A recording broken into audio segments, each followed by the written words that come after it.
반갑습니다. 공매아재입니다. 구독, 좋아요, 알림 설정 해주시면 복이 팍팍 가실 겁니다. 오늘은 차지권에 대해서 얘기하려고 하는데요. 토지를 임대차에서 사용할 수 있는 권리를 차지권이라고 해요. 차지권은 민법 622조에 요건이 정해져 있어요. 그 법적인 요건을 그냥 설명하는 것보다는 법률을 직접 읽어가면서 설명을 드립니다. 제목부터 한번 읽어보겠습니다. 건물 등기 있는 차지권의 대항력 1항 건물의 소유를 목적으로 한 토지 임대차는 이를 등기하지 아니한 경우에도 임차인이 그 지상 건물을 등기한 때에는 제3자에 대하여 임대차의 효력이 생긴다. 2항 건물이 임대차 기간 만료 전에 멸실 또는 후폐한 때에는 1항의 효력을 잃는다. 그러면 자세히 설명드려 볼게요. 건물의 소유를 목적으로 한 토지 임대차. 목적이 정해져 있죠. 토지를 임대차 계약을 하는데 목적이 뭐냐? 건물을 소유하는 목적으로 한다는 거예요. 건물이 먼저 지어져 있어도 상관없고요. 임대차를 한 다음에 건물을 지어도 상관없어요.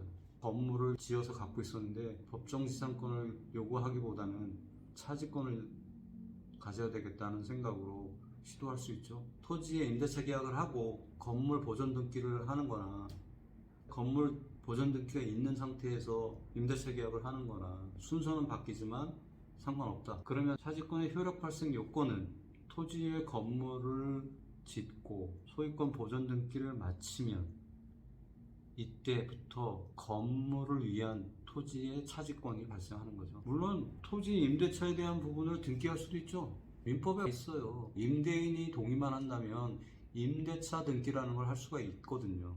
임대인이 협조를 잘 안 해주죠.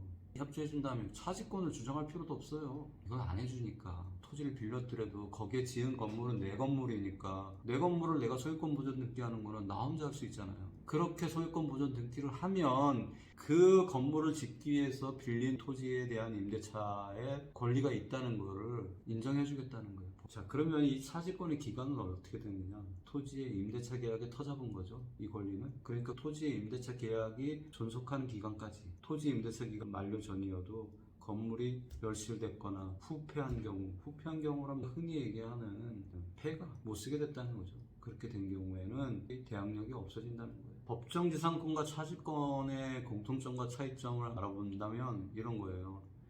공통점은 결국은 토지를 사용해서 수익을 보는 권리를 갖게 되는 거죠. 두 번째, 지상물 매수 청구권이라는 게 발생을 해요. 법정지상권이든 차지권이든 만기가 와서 임대인이 기간 연장을 거절했다 이렇게 될 때 건물 소유자는 무조건 손해를 보는 게 아니라 지상물을 매수해 주세요 라고 청구할 수 있다는 거예요. 지상물 매수 청구권이라는 단어를 쓰지만 실질적으로는 형성권이에요. 임대인이 갱신에 대한 요구를 거절하는 순간 지상물을 매수해야 되는 의무가 생기는 거예요. 법적으로 생기는 거예요. 거절할 수 없다는 얘기예요. 청구권이라는 거는 청구했을 때 상대방이 안 들어줄 수도 있잖아요. 이름은 청구권이지만 형성권이라 안 들어줄 수가 없어요. 사줘야 됩니다. 그 다음에 법정지상권이나 이 차지권에서는 건물을 소유하기 위해서 아니면 건물을 사용 수익하기 위해서 토지를 사용하는 거잖아요. 그러니까 토지 사용료, 지료를 납부해야 돼요. 법정지상권인 경우에도 지료를 납부해야 되고요. 차지권인 경우에는 당연히 임대차 계약에서 지료에 대한 얘기가 있었겠죠. 그 지료를 납부해야 돼요. 이 지료를 납부하는 것을 연체하거나 하면 권리가 또 사라지죠. 그리고 법정지상권이나 차지권이나 건물을 위한 권리인데 건물이 없어졌다 그러면 권리를 주장할 것도 없겠죠. 건물이 사라지는 순간 권리도 사라진다. 이게 공통점이에요. 차이점은 뭐가 있을까요? 법정지상권은 땅에 대한 임대차 계약이 없죠. 차지권은 땅에 대한 임대차 계약이 존재해야 된다고 했죠. 그리고 차이점이에요. 그 다음에 등기가 없어도 생기는 게 법정지상권이죠. 근데 차지권은 건물에 대한 등기가 반드시 있어야 돼. 그래야만 차지권은 발생이 된다. 차이점이죠. 차지권 성립 여부를 따지는 데 필요한 기준을 보면 첫 번째, 토지 임대차 계약이 존재한다는 증빙이 필요하다. 이거는 계약서로 증빙할 수도 있고요. 계약서가 없이 구두로 했다면 일정한 날짜에 일정한 기간 동안에 동일하게 같은 금액을 같은 계좌에 입금했다는 사실.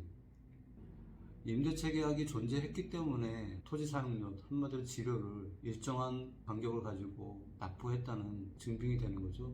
두 번째, 건물 보존 등기가 반드시 있어야 된다고 했죠. 민법 622조 건물을 등기하라고. 돼 있잖아요. 건물 보존 등기가 없다면 차지권도 없다는 역으로 해석할 수 있죠. 공매 물건을 보고 있는데 그 물건이 차지권이 있을까 없을까? 법정지상권은 공일인 여부를 따져서 하면 되는데 차지권은 이걸 어떻게 알지?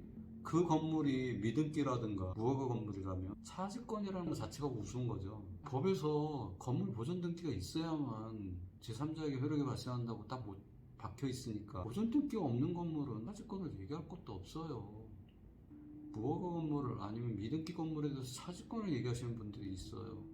법적인 요건을 충족하지 못했기 때문에 차지권 얘기한다는 건 어불성설이고요. 가치조차도 없습니다. 차지권은 없습니다. 그냥 무허가 건물이나 미등기 건물인 경우에는.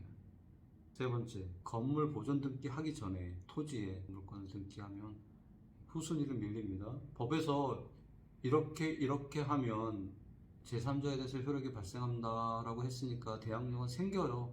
생기는데 선순위 물권자의 대항력보다 후순위니까 없는 거나 마찬가지죠.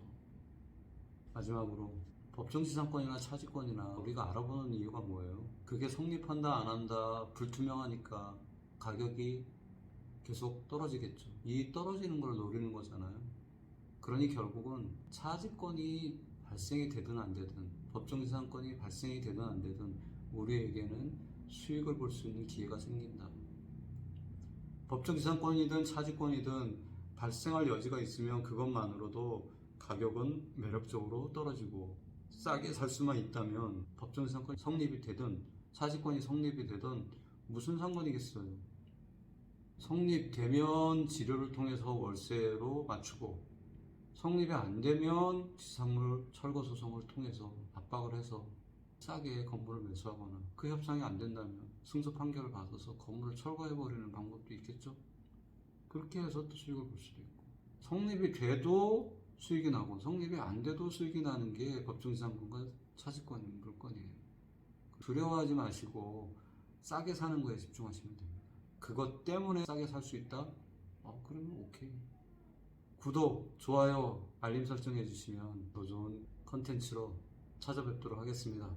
감사합니다.